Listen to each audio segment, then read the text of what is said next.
歡迎收聽提神百香果靈修頻道，願神嘅話語成為你嘅導引。詩篇70篇4節，願所有尋求你的，都因你歡喜快樂。願那些喜愛你救恩的，常說要尊神為大。願所有尋求你的，都因你歡喜快樂。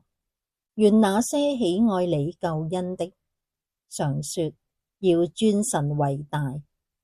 神啊，我哋嚟到你施恩寶座前，向你坦然承認自己嘅軟弱無助，因知道你係我哋嘅幫助者，係拯救我哋嘅神。